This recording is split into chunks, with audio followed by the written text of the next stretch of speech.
کہف کا پہلا رکوع اور 15ویں پارے کا 13واں رکوع۔ یہ سورہ کہف ہے، اس کی بڑی فضیلت ہے۔ حدیث میں رسول اللہ صلی اللہ علیہ وسلم نے ارشاد فرمایا کہ جو جمعے کے دن سورہ کہف کی تلاوت کرتا ہے اللہ اسے دجال کے فتنے سے محفوظ رکھتے ہیں۔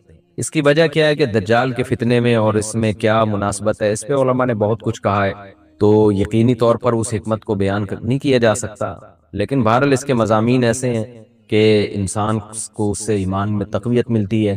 اور بڑی بات یہ ہے کہ رسول اللہ صلی اللہ علیہ وسلم نے جب کسی چیز کے بارے میں ہمیں بتا دیا تو پھر ہمیں اس کی حکمت سمجھ میں نہ بھی آئے تو ہمیں بس اس پر ایمان لانا چاہیے۔ تو دجال کے فتنے سے بچنے کے لیے اگر کوئی جمعے کے دن اس کا اہتمام کرتا ہے تو انشاءاللہ اس کو فائدہ ہوگا۔ دجال کے فتنے سے بچنے میں سرسری غور سے ایک بڑی حکمت یہ معلوم ہوتی ہے کہ اللہ تعالیٰ نے بڑے بڑے قدرت کے اپنے نمونے دنیا میں دکھائے ہیں، جیسے اس میں خضر علیہ السلام کا واقعہ آئے گا، اصحاب کہف کا واقعہ، ذوالقرنین کا واقعہ، کہ کیسی اللہ نے ان کے ہاتھوں پہ اپنی قدرت کو ظاہر کیا۔ تو یہ اللہ تعالیٰ کے مختلف کام ہیں، یاجوج ماجوج کا تذکرہ بھی آئے گا اس میں۔ تو اس میں ہمیں پتہ چلتا ہے کہ اللہ کی قدرتوں میں بہت بڑی بڑی قدرتیں، اللہ مخلوق سے بھی بعض دفعہ بڑے بڑے کام لے لیتے ہیں۔ تو دجال بھی اللہ کی ایک مخلوق ہوگا، تو وہ اگر بڑے بڑے محیر العقول کام دکھا رہا ہے تو یہ اس کی علامت نہیں ہوگی کہ یہ خدا ہے۔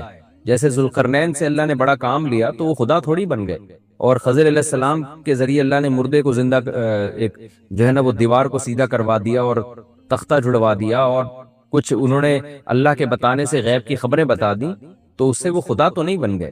اور جو اس طرح اصحاب کہف کئی سو یعنی 300 سال تک غار میں سوتے رہے تو اس سے وہ خدا نہیں بن گئے۔ تو ایسے ہی دجال کے جب ہم محیر العقول واقعات دیکھیں گے تو یہ اس کی علامت نہیں ہے کہ یہ خدا ہے، بلکہ اللہ کی مخلوق ہے۔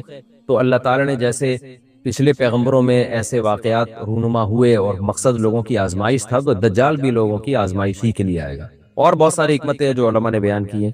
اچھا، یہ جو جمعے کے دن سورہ کہف پڑھنے کی فضیلت ہے، تو یہ جمعے کی رات کو اگر کوئی پڑھ لے تو بھی یہ فضیلت حاصل ہو جائے گی، تو کیونکہ روایات میں جمعے کی رات کا بھی تذکرہ ملتا ہے اور جمعے کا بھی تذکرہ ملتا ہے۔ الحمدللہ الذی، تمام تعریفیں اس اللہ کے لیے ہیں، انزل علی عبدہ الکتاب، جس نے اپنے بندے پر کتاب کو نازل کیا، وَلَمْ يَجْعَلْ لَهُ عِوَجًا، اور اس کتاب میں اس نے کوئی کجی نہیں رکھی۔ یہ قرآن کا کمال ہے، آپ الحمد سے لے کے والناس تک پڑھیں، 2 اور 2 4 کی طرح اس کی آیتیں اور اس کے مضامین سمجھ میں آتے ہیں۔ قرآن کے علاوہ کوئی بھی مذہبی کتاب آپ پڑھ لینا تو آپ کو سمجھ میں نہیں آئے گی کہ کیا کہا جا رہا ہے اس میں، اور وہ باتیں نیچر کو اپیل بھی نہیں کریں گی، اور انسان وسوسوں کا شکار ہو جائے گا اور مصیبت میں پڑ جائے گا۔ لیکن قرآن کے دعوے کتنے واضح ہیں، اور دعووں میں تناقض نہیں ہے۔ قرآن نے کہا خدا ایک ہے، ہر جگہ یہی کہا کہ ایک ہے۔ محمد صلی اللہ علیہ وسلم کو کہا کہ نبی ہیں، بشر ہیں، نبی ہیں، تو بشریت کو ثابت کیا قرآن نے۔ جہاں نبی صلی اللہ علیہ وسلم سے اوٹ پٹانگ معجزوں کا مطالبہ کیا گیا تو بتا دیا گیا میں بشر ہوں۔ ایک ہی دعویٰ رہا ہے مسلسل شروع سے آخر تک، اور آخری نبی ہونے کا جب دعویٰ کیا گیا تو آخری ہی، یہ نہیں کہ پھر قرآن میں اشارے دے دیے کہ کوئی اور نبی بھی آئے گا۔ تو تناقض نہیں ہے قرآن میں، نماز کو فرض کیا تو نماز فرض ہے۔ تو یہ جتنے مضامین، پھر اخلاقیات کی جو تعلیم دی وہ تعلیم سیم ہے۔ تو یہ ہے کہ عوج نہیں ہے، بالکل نیچر کو اپیل کرنے والی 2 اور 2 4 کی طرح صاف ستھری باتیں قرآن مجید میں۔ یہ خود قرآن کا ایک بہت بڑا معجزہ ہے۔ آپ کبھی بھی کسی جھوٹے آدمی کو جب سنیں گے نا، اس کی باتوں میں ٹکراؤ بہت ہو۔ میں ایک دفعہ تحقیق کر رہا تھا، یہ منکرین حدیث جو ہیں جنہوں نے کہا دعویٰ کیا کہ حدیث حجت نہیں ہے، تو ہمارے شیخ حضرت مفتی رشید احمد صاحب رحمہ اللہ تعالی نے اصل فتاویٰ کی 2 جلد میں ان کے خلاف بہت کچھ لکھا ہے۔ تو اس میں بڑی دلچسپ بات یہ تھی کہ جب یہ منکرین حدیث کا جو بانی ہے نا، پرویز نام تھا اس کا، پورا نام اس وقت ذہن میں نہیں ہے، تو اس کی کتابوں سے حضرت نے تناقض نکالا۔ مفتی رشید احمد صاحب رحمۃ اللہ علیہ نے تناقض کیا نکالا؟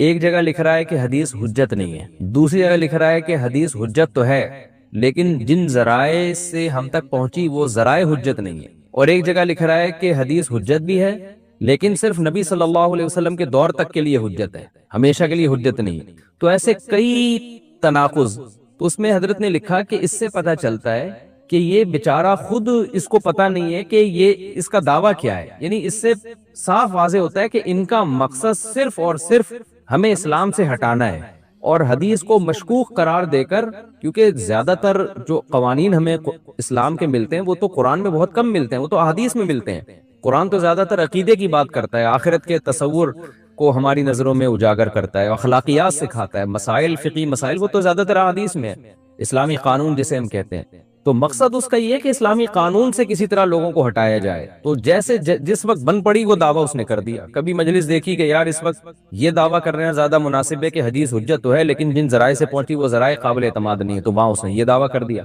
تو جھوٹا آدمی کسی ایک بات پہ ٹکتا نہیں ہے۔ آپ مرزا غلام احمد قادیانی کے دعووں کو دیکھ لیں، اس کی کتابوں میں کہیں وہ لکھتا ہے کہ میں نبی نہیں ہوں، میں تو امام ہوں، اور کہیں لکھتا ہے کہ میں شروع میں اس نے یہ دعویٰ کیا تھا کہ میں نبی نہیں ہوں، میں امام مہدی ہوں، پھر اس نے دعویٰ کیا میں حضرت وہی عیسیٰ علیہ الصلوۃ والسلام جو مسیح موعود وہ ہوں۔ اس کی کتابوں میں اتنا ٹکراؤ ہے، وجہ اس کی ہے کہ باطل کا ایک ہدف ہوتا ہے، تو وہ دیکھتا ہے کہ جیسا دیس ویسا بھیس۔ جیسے اس کا ہدف ہوتا ہے شہرت، دولت، اور یا لوگوں میں پھوٹ ڈالنا، یا کوئی منصب حاصل کرنا کسی سے، تو وہ پھر دیکھتا ہے کہ جس وقت جو طریقہ اس کو سوٹیبل لگتا ہے نا، وہ وہی طریقہ اختیار کر لیتا ہے۔ تو ہر باطل میں یہ ہوتا ہے۔ آج بھی ہم دیکھتے ہیں جو اہل باطل ہوتے ہیں وہ کسی ایک بات پہ ٹکتے نہیں ہیں۔